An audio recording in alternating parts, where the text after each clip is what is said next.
Welcome back to the White Cover channel. So today, we will be installing stainless brake lines for the XB.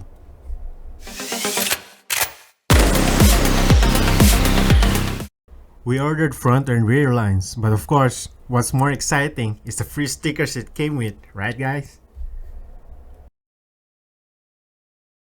Quick tip, here you have your regular wrench. But for working on your brake lines, you will need to buy some double end flare nut wrench set, especially if you know your car is rusty.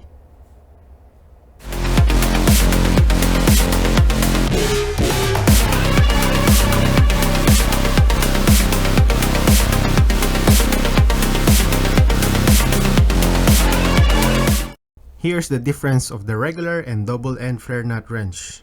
I bought this set from Harbor Freight for less than $20 I think. It's a real lifesaver.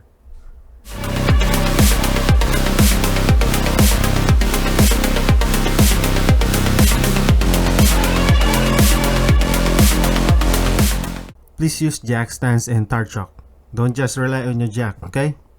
Good. First, break loose your lug nuts.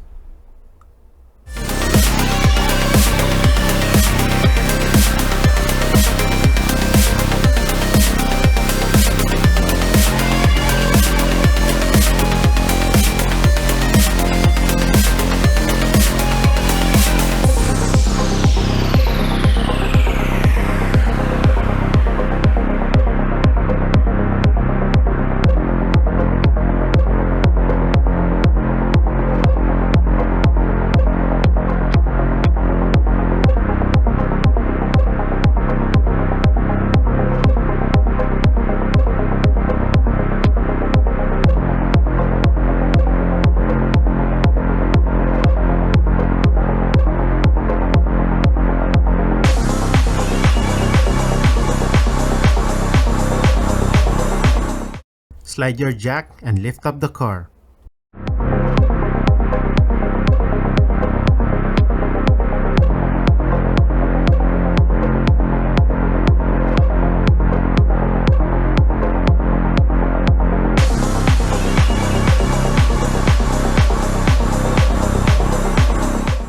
Slide the jack stand under the car and remove your wheel.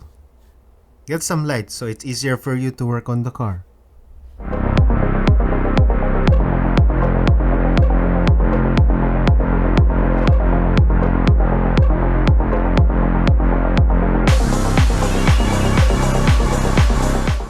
So here's the old brake line.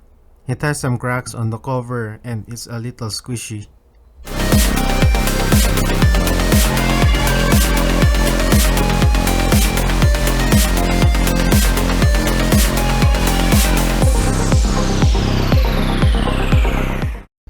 Prepare a metal tray for when you spill the brake fluid.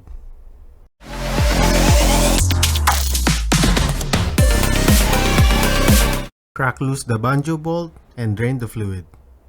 Please use some gloves because the brake fluid is itchy to the skin.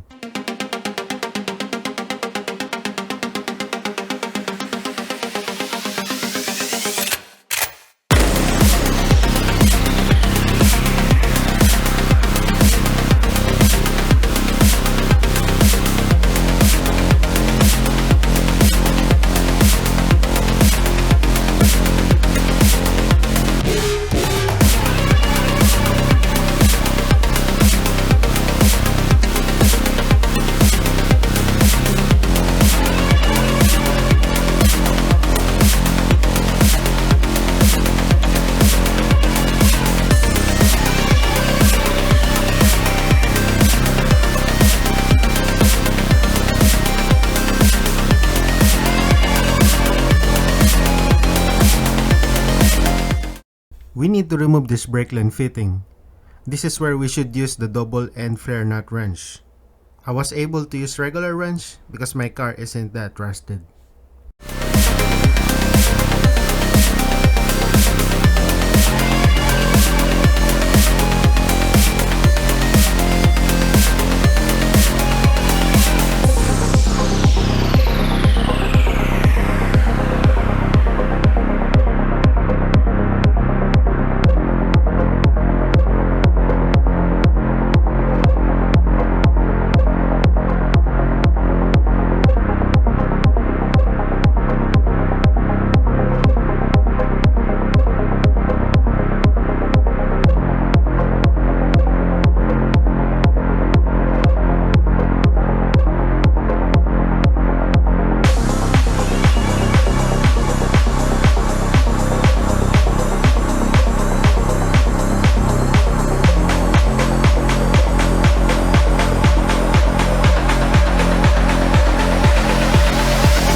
Then we need to remove this lock holding the hose end by hitting it with a flat screwdriver and a rubber mallet.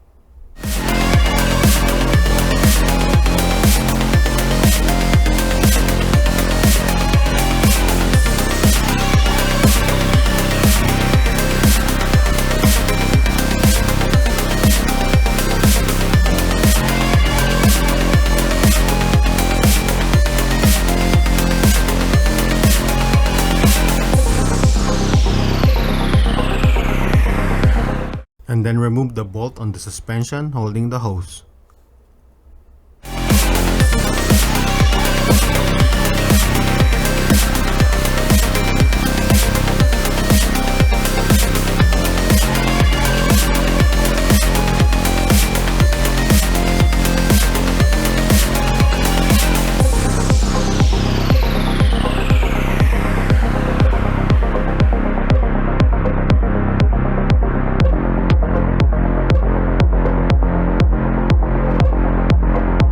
This is the comparison of the 20-year-old brake hose and the new one.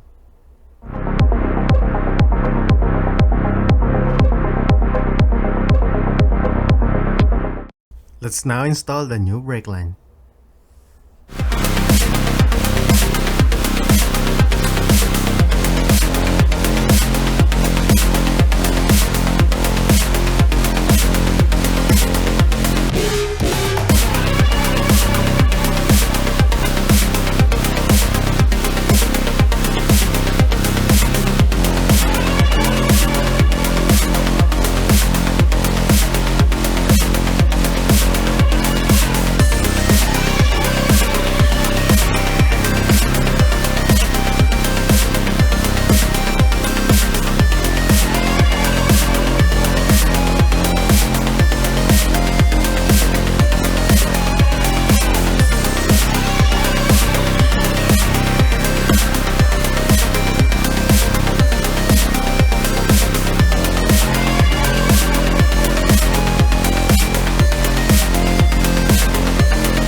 After installing the brake line, double check your work, and then we are ready to bleed the brake.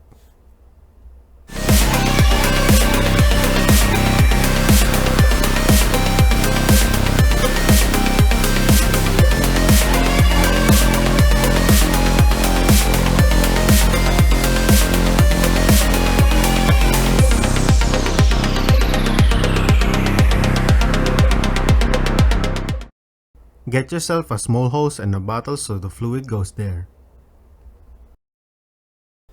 Open the bleeder valve and you can start pumping.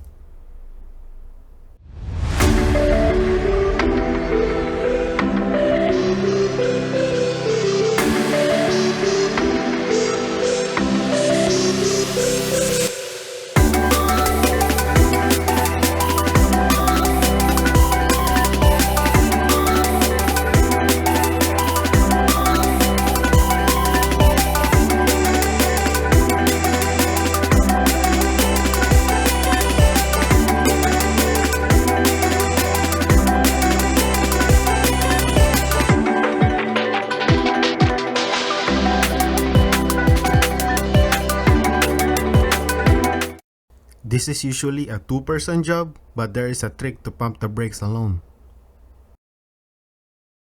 Grab a breaker bar or maybe a long wood. After pumping the brakes, stick the end to the brake pedal and the other end to the end of your seat or possibly to the floor rails. Now finish bleeding the brake. Make sure to have a big bottle of brake fluid and make sure it works in your car. Bleed the brakes until you can see solid fluid. No air in the hose.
Now, just do the same thing on the other side. Double check your work on the front lines.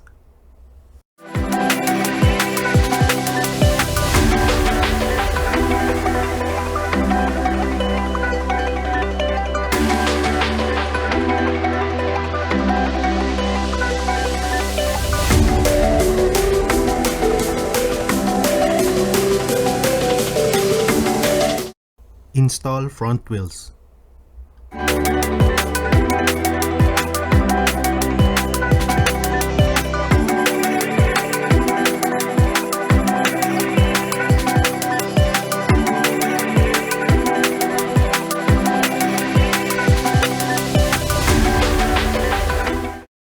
Lower the car.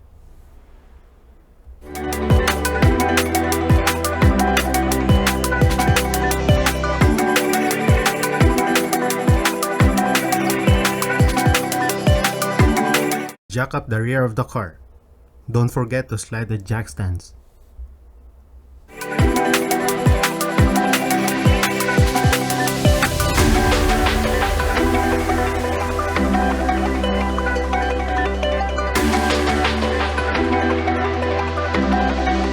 Remove the wheel and inspect the rear brake line.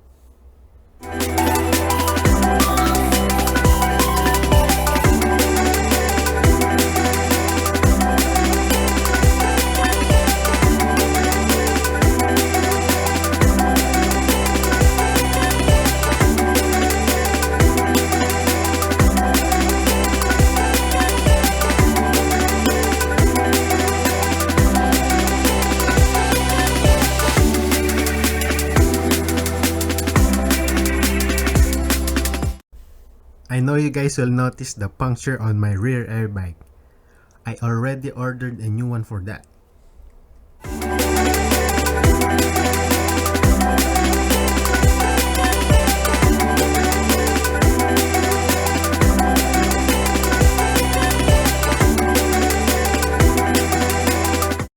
Remove the old brake line and replace with the new one.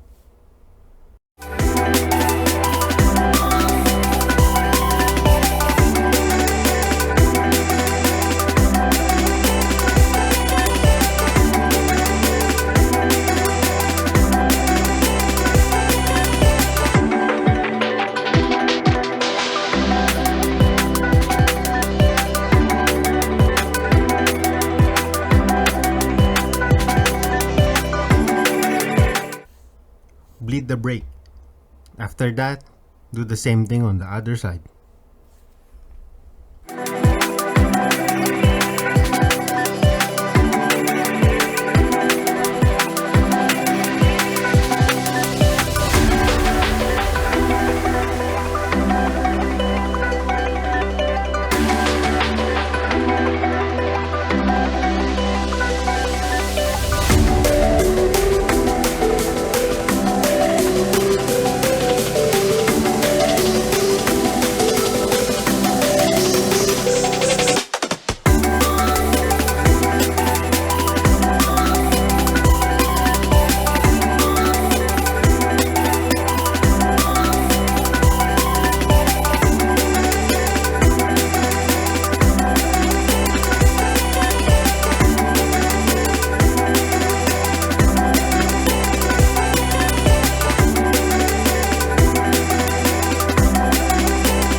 double check your work.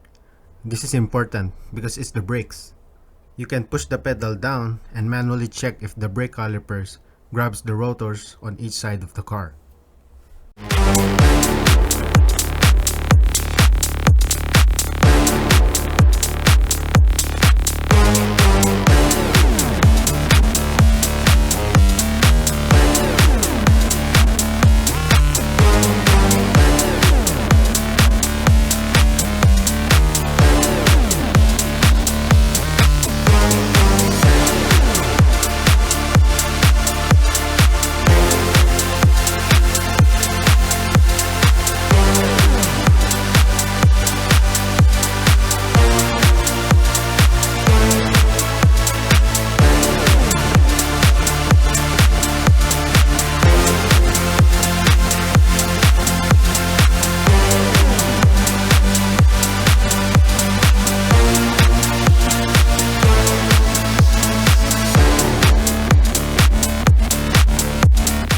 This is the old brake lines that will go to the trash.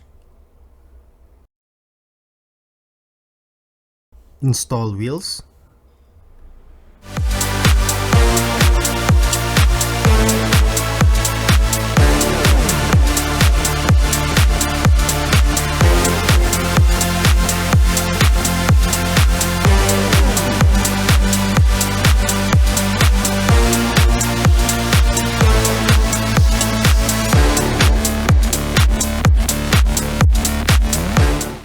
Bring down the car.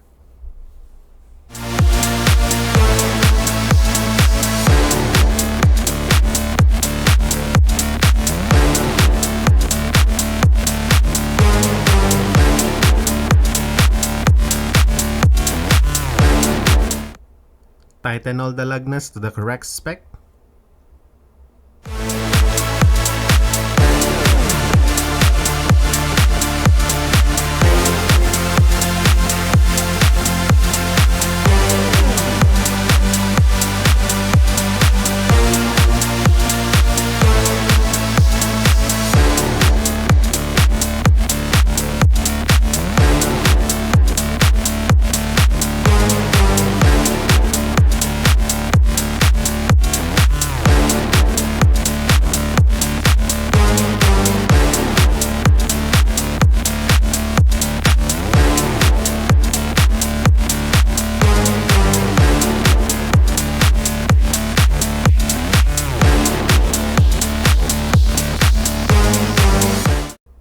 Make sure the car is level on the ground and top off your brake fluid.